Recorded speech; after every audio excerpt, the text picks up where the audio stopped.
আসসালামু আলাইকুম ওয়া রাহমাতুল্লাহ। আমার ফুলটুসি এবং চীনা হাঁসদের ঘিরেই আমার সারাটা দিন কাটে। গতকালকে আমার খামারে নতুন সদস্য যুক্ত হয়েছে মায়াবতী। তো মায়াবতী গাছকে কাঁঠাল পাতা খেতে দেব। তো এই পাতাটা সে অনেক বেশি পছন্দ করে। আচ্ছা, আপনারা অনেকে একটা বিষয় জানতে চান, ভাইয়া খামার সেকশন থেকে কিভাবে লাভ করতে পারি। দেখেন, আমি আপনাকে একটা পরামর্শ দিচ্ছি, মাথায় ঢুকায় রাখবেন, মেনে চলার চেষ্টা করবেন। যদি মেনে না চলতে পারেন তাহলে ভাই ভিডিওটা দেখেন না, স্কিপ করে চলে যান। অনলাইন রাক্ষস থেকে যদি বিরত থাকতে পারেন তাহলে আপনি খামার থেকে লাভবান হবেন। অনলাইন রাক্ষস আমি কাদেরকে বুঝাইছি? যাদের পেটটা হচ্ছে সমুদ্রের মতো, একটা পুরো উহুদ পাহাড় যদি তার পেটের মধ্যে দিয়ে দেন তার পেট ভরবে না, এমন মানুষ থেকে বিরত থাকতে হবে। অনলাইনে এমন কিছু মানুষ আছে যারা আপনার দিকে তাকায় যদি একটা হাসি পর্যন্ত দেয়, তার স্বার্থ ছাড়া হাসি দেবে না। সে আপনার কাছে রেয়ার জাতের মুরগি বিক্রি করবে, যে মুরগি কোনো জায়গায় পাওয়া যায় না, পুরো বাংলাদেশে পাওয়া যায় না, তার কাছেই আছে। এরকম মানুষের কাছ থেকে বিরতি থাকতে হবে।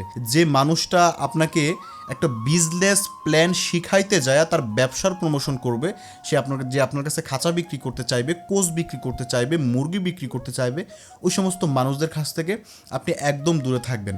আমাকে যদি বলেন ভাই তাহলে আপনি কিভাবে শুরু করতে পারি, আমি বলবো আপনি 5টা মুরগি কিনেন, একটা মোরগ কিনেন, আপনি 6 মাস আপনার খামারটা পরিচালনা করেন, ছেড়ে পালন করেন। 6 মাস পরে আপনি বুঝতে পারবেন এই মুরগিটার কোন রোগ হয়, এবং রোগ হওয়ার পর যদি প্রাণী সম্পদ অধিদপ্তরে ডাক্তারের কাছে যান তখন বুঝতে পারবেন যে এই রোগের চিকিৎসাটা কি, এই রোগটা কেন হয়। 6 মাস পরে দেখবেন যে আপনার খামারে যদি আপনি সঠিকভাবে পালন করতে পারেন এই 6টা মুরগি, 6 মাস পরে দেখবেন আপনার একটা অভিজ্ঞতা হবে, আপনার খামারটা বড় একটা প্রসার হবে। কিন্তু রাক্ষসদের কাছে যদি যান, তাদের কাছে কোচ যদি কিনতে চান, 20-25 হাজার টাকা তো খাওয়াবেন, এই লাভ তুলতে অনেক দিন চলে যাবে। অনেকে আপনারা বলতে পারেন যে ভাই অন্যান্য তো অনেক লাভের গল্প দিকে। আচ্ছা, 2019 সাল থেকে যে সমস্ত প্রতিবেদনগুলো ইউটিউবে আপলোড করা হয়েছে, আপনি সকলের কাছে কল করে দেখেন, ওই সমস্ত খামারির কাছে দেখবেন তাদের খামার নাই। তখন কিন্তু তারা ভিডিওতে বলছে ভাই আমি লাখ লাখ টাকা ইনকাম করি। তখন কথাগুলো কেন বলছে? তার বিজনেস করার জন্যই বলছে। এখন কিন্তু আর সেই মার্কেটটা নাই। একটু সতর্ক হতে হবে ভাই। যে মানুষের কাছে 20,000 টাকা দিয়ে খাঁচা কিনতে হবে, 5,000 টাকার মুরগি কিনতে হবে, কোচ কিনতে হবে, তাকে অ্যাভয়েড করেন, ইনশাআল্লাহ খামারে সফলতা পাবেন। দেখতে পাচ্ছেন ভাই, দেখতে পাচ্ছেন আমার পোষা প্রাণীগুলোকে নিয়ে কত সুন্দর সময় কাটাইতেছি। তো আপনারা অনেকে বলতে পারেন যে ভাই আপনার খামারে আর মুরগি কোথায়? দেখেন, আমার কিন্তু খামার নাই, ঠিক আছে? আমার একটা প্রজেক্ট আছে, একটা প্রজেক্টের স্বপ্ন আছে, যে প্রজেক্টে সকল পোষা প্রাণী থাকবে, আমি সকলকে ভালোবেসে পালন করব।